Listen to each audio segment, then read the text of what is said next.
Saudara-saudara, kitab Pengkhotbah dalam bahasa Ibraninya menggunakan kata kohelet yang artinya orang yang memanggil suatu sidang.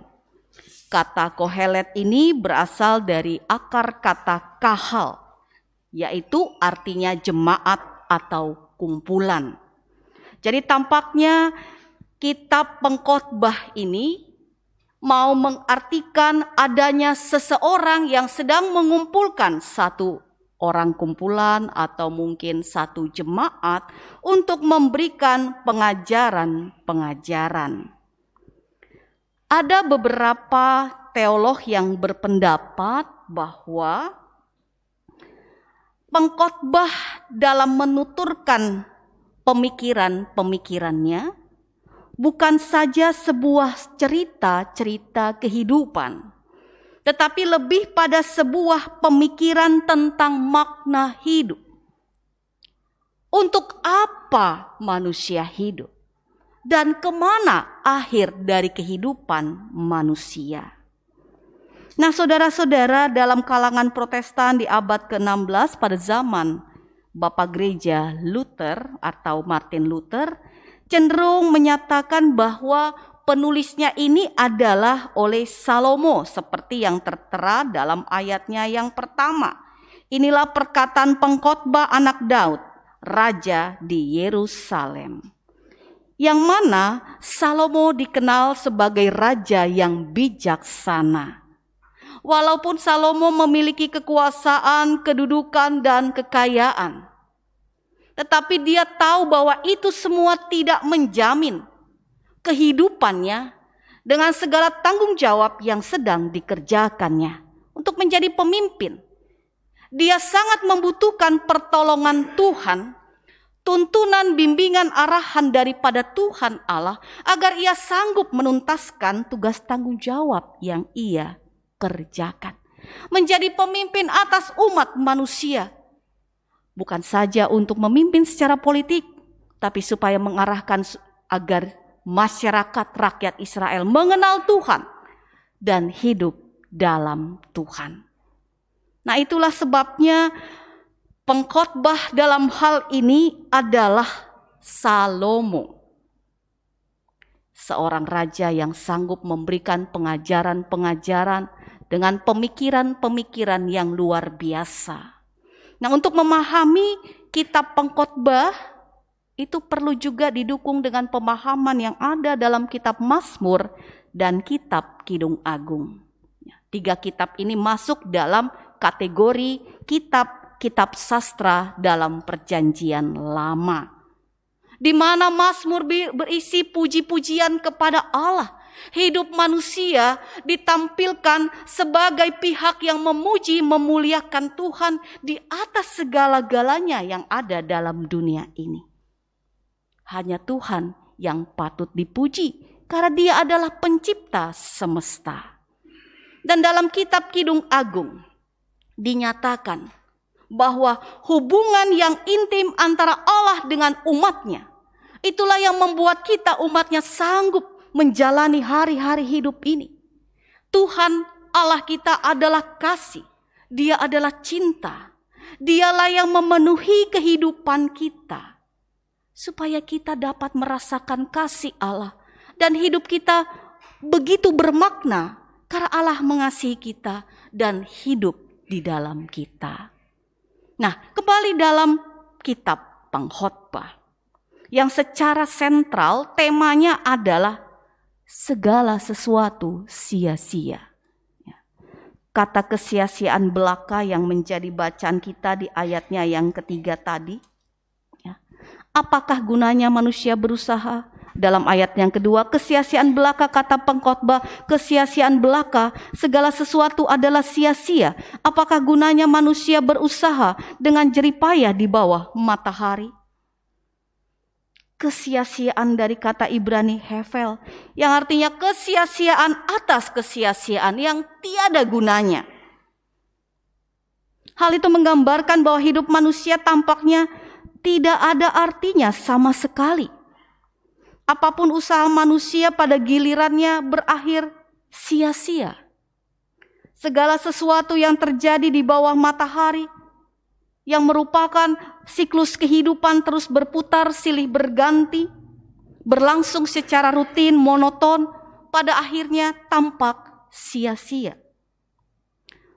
Sungai mengalir ke laut, tapi laut tidak menjadi penuh. Kemana sesungguhnya air sungai itu? Yang kalau kita perhatikan ya, bahwa air sungai itu mengalir memang ke laut, tapi kemudian ada proses fisika ya, air itu menguap, menjadi hujan, turun ke gunung, memenuhi sungai, turun lagi ke laut, dan begitu seterusnya. Dan pengkhotbah melihat bahwa tampaknya semua yang berlangsung siklus ini sia-sia, berputar demikian. Ada yang hidup, tapi ada yang meninggal. Ada yang dianggap dulu, ada baru, tapi kemudian menjadi usang, tergantikan yang baru. Yang dulu sudah ada, akan menjadi ada kembali. Jadi tidak ada sesuatu yang baru. Ada yang tumbuh, tapi kemudian rusak, hancur, dan lenyap. Tampaknya segala sesuatu sia-sia. Nah, Bapak, Ibu, saudara-saudara, jika kita melihat sekilas atau membaca secara sekilas apa yang disampaikan oleh pengkhotbah di sini, memberikan suatu gambaran pesimis dan sinis terhadap kehidupan manusia. Pertanyaan kepada Bapak Ibu, apakah Bapak Ibu merasa kehidupan yang dijalani sia-sia? Sia-sia? Mungkin kita akan mengatakan tidak, tapi pernahkah kita merasa bahwa apa yang kita upayakan tampaknya sia-sia? Pernah? Mungkin saja pernah. Ya. Ungkapan kesia-siaan mungkin pernah menghampiri kita. Kita merasa bahwa apa yang kita usahakan, apa yang kita kerjakan, kekayaan yang kita kumpulkan, hikmat yang kita kejar, yang kita miliki, tampaknya semua sia-sia. Memang kalau kita memandangnya dalam sudut duniawi, mengandalkan diri sendiri, upaya-upaya yang kita kerjakan itu akan berakhir sia-sia. Karena hidup manusia seperti uap yang satu waktu muncul dan akan hilang lenyap. Tapi kita mau memahami penulisan dari pengkhotbah ini tentang makna hidup dalam terang kehendak Allah. Bahwa ketika manusia hidup di dalam Tuhan, melibatkan Tuhan sebagai Sang Pencipta dan sebagai pemberi hidup, maka kehidupan kita tidak akan sia-sia. Kita tidak merasa sia-sia walaupun yang kita kerjakan tampaknya tidak memuaskan kita. Atau kadangkala kita sedang mengejar sesuatu tapi tidak tercapai. Bukan berarti apa yang kita kerjakan itu sia-sia. Mungkin belum waktunya. Tuhan berkehendak. Tuhan menguji kita untuk terus berusaha dalam pertolongan Tuhan. Sehingga prestasi, usaha kita, segala sesuatu yang kita capai, kalau bersama Tuhan dan untuk Tuhan, akan memberikan makna yang indah, tidak sia-sia dalam kehidupan kita. Jadi secara positif dalam kacamata iman Kristen, kitab pengkhotbah ini hendak memberikan sebuah pertentangan. Kalau manusia hanya mengandalkan kesenangan, hikmat, kekayaan duniawi, tanpa Tuhan semua sia-sia. Tapi jika dilakukan bersama Tuhan, ketika kita memiliki hikmat, ketika kita memperoleh kekayaan, memperoleh kedudukan, memperoleh kekuasaan apapun bersama Tuhan, kita tidak sia-sia karena kita bisa menjadi berkat bagi orang lain.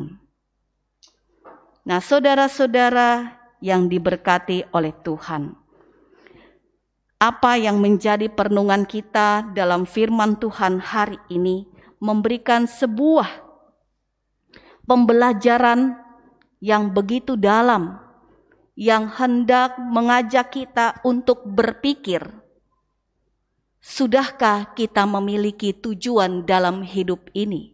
Dan apakah tujuan hidup kita semuanya telah tercapai? Dan apakah tujuan-tujuan itu semuanya berada dalam pertolongan Tuhan? Apakah kita sudah melibatkan Tuhan dalam mencapai semua itu? Masing-masing kita mungkin memiliki pengalaman yang berbeda-beda. Tapi kalau kita melihat Salomo sekilas bahwa dia disebut sebagai raja yang bijaksana, bangsa Israel mengalami masa keemasan itu adalah pada zaman Salomo. Walaupun akhirnya Salomo sendiri jatuh karena dia tidak mengandalkan Tuhan. Dia membiarkan penyembahan berhala masuk lewat istri-istrinya yang banyak itu. Dan akhirnya dia pun kehilangan kerajaan kekuasaannya. Sejak Salomo jatuh dalam dosa penyembahan berhala, kerajaan itu terpecah, terbagi dua, utara dan selatan. Dan kerajaan Israel tidak ada lagi. Nah, di situ kita melihat bahwa ketika Salomo mengandalkan Tuhan dalam usianya yang cukup muda, yang harusnya kalau secara dinasti, itu anak yang tertua yang menjadi raja, anak laki-laki dari istri pertama yang menjadi raja. Tapi yang dipilih Tuhan atas Israel menjadi raja adalah Salomo. Dan dalam masa mudanya dia berdoa, Tuhan berikanlah aku hikmat. Padahal Tuhan menawarkan apa yang bisa diberikan. Salomo merasa bukan kekayaan, bukan kekuasaan, tapi hikmat untuk membedakan manakah kehendak Allah yang baik, yang benar untuk dilakukan. Nah, jadi ibu bapak saudara-saudara, firman Tuhan hari ini mengajak kita apakah kita sungguh-sungguh hidup dalam hikmat Tuhan itu. Sehingga kita memahami tujuan hidup kita bukan untuk kita sendiri. Hidup kita yang merupakan pemberian Tuhan harus dipersembahkan bagi Tuhan. Kita bisa hidup hingga saat ini bukan karena perkara makanan dan minuman. Seperti yang Yesus sampaikan ketika dia dicobai oleh iblis. Waktu Yesus merasa lapar, iblis berkata, ubahlah batu-batu ini menjadi roti. Tapi apa yang Yesus katakan? Masih ingat Bapak Ibu? Manusia hidup bukan dari roti saja, tapi dari setiap firman yang keluar dari mulut Allah. Jelaslah buat kita semua bahwa kita hidup itu bukan perkara fisik yang kita lakukan, perkara-perkara jasmani yang kita penuhi, tapi karena Tuhan berkenan atas kita. Dalam kita kelemahan, dalam kita sakit, mungkin dalam kita susah, tapi Allah masih memberikan hidup. Karena Allah punya tujuan dalam hidup kita. Kita hidup bukan hanya untuk mengejar tujuan-tujuan kita. Nah, disinilah pengkhotbah membuka nalar kita. Mari kita mengisi kehidupan kita di bumi ini untuk mengejar cinta kasih Allah. Mengejar hidup yang akrab bersama dengan Allah. Karena kita tahu bahwa hari-hari hidup kita ini penuh dengan misteri. Kita tidak tahu apa yang akan terjadi esok, minggu depan, bulan depan, tahun depan. Kita semua hanya punya rencana-rencana. Dunia ini menawarkan godaan-godaan untuk kita dapat mencapai secara instan apa yang kita kehendaki. Tapi belum tentu dengan cara Tuhan. Kita tidak tahu apa yang akan terjadi besok. Tapi kita tahu bahwa kita punya satu Tuhan. Tuhan Yesus yang mengendalikan kehidupan kita. Sehingga hidup kita berjalan dalam rancangannya. Hidup kita menjadi alat yang mewartakan kasih, sukacita, kebaikan, damai sejahtera, dan kemurahan hatinya. Firman Tuhan hari ini juga mau berpesan bagi kita dalam rangka pemilihan diaken penatua bagi Bapak, Ibu, Saudara-saudara. Bahwa hidup kita ketika terlibat dalam pelayanan akan membuat hidup kita semakin berarti dan bermakna. Kita hidup bukan untuk diri kita sendiri. Menjadi diaken dan penatua berarti kita membagi waktu, diri kita, segala apa yang ada pada kita buat Tuhan dan buat sesama.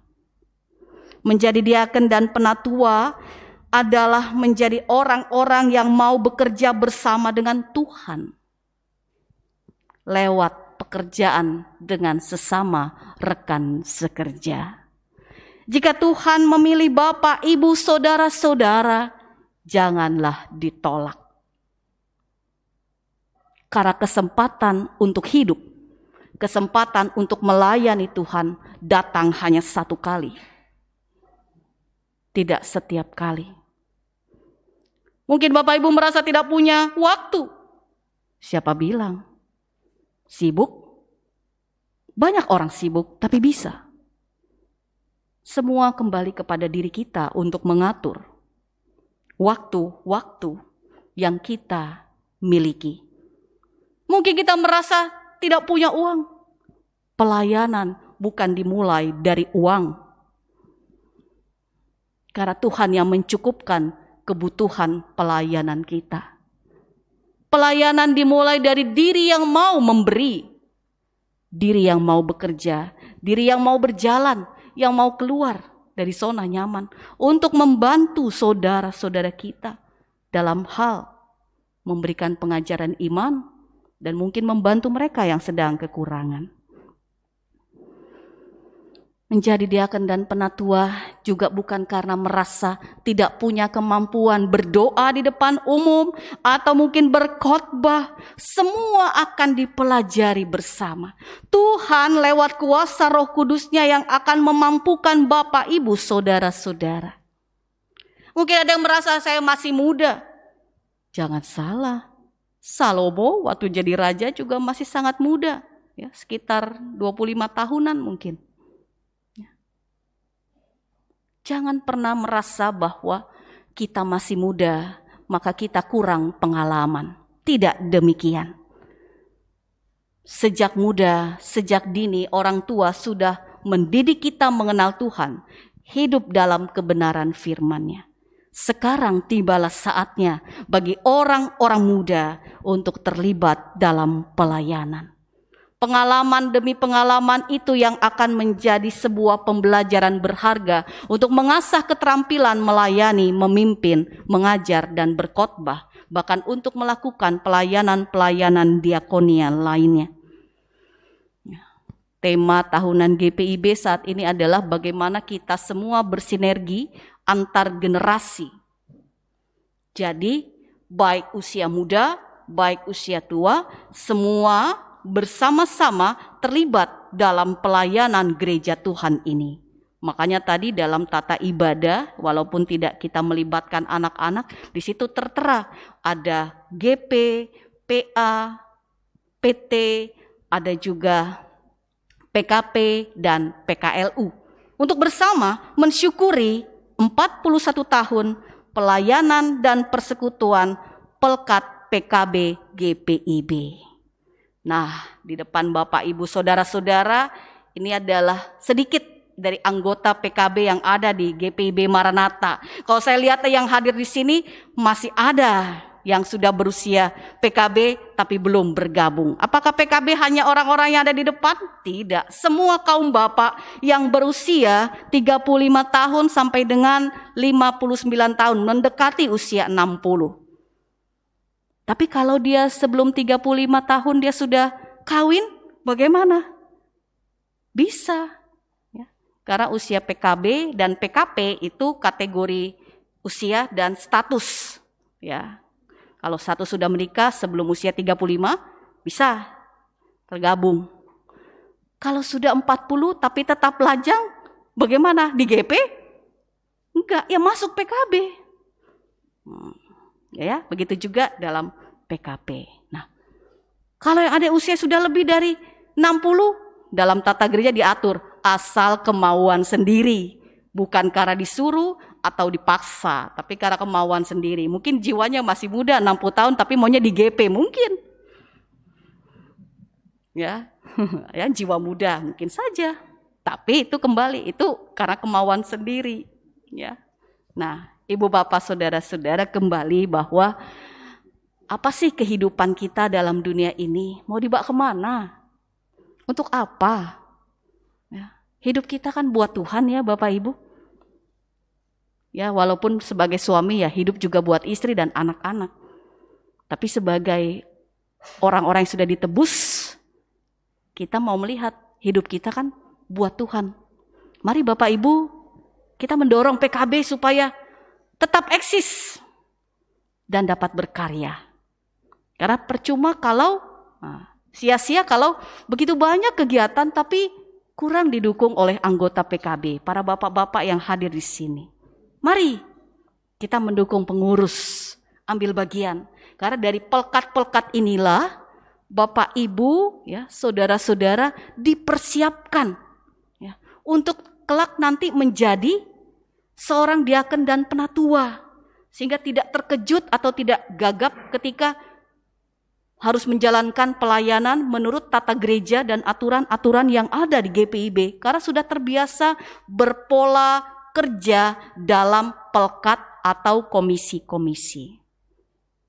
Nah, saya sangat merindukan Bapak Ibu saudara-saudara mendukung PKB, istri-istri membawa bapak-bapaknya, ya kalau perlu ditungguin. Karena kalau ibu-ibu luar biasa, sudah sangat bergairah pokoknya sekali ada panggilan ibadah pelkat PKP, ya pasti datang. Ya. Ya. Jadi kita dukung semua ya. Supaya bapak-bapak kita bersemangat ya. Karena merekalah yang menjadi penumpu ya, penopang dalam pelayanan gereja Tuhan. Mari supaya kita bersinergi bersama, mari bersama pelkat PKB kita hidup melayani Tuhan dan memuliakan Tuhan. Selamat berulang tahun yang ke-41 pelkat PKB GPIB, dari warga jemaat, dari kita semua. Tuhan Yesus menolong dan memberkati. Amin.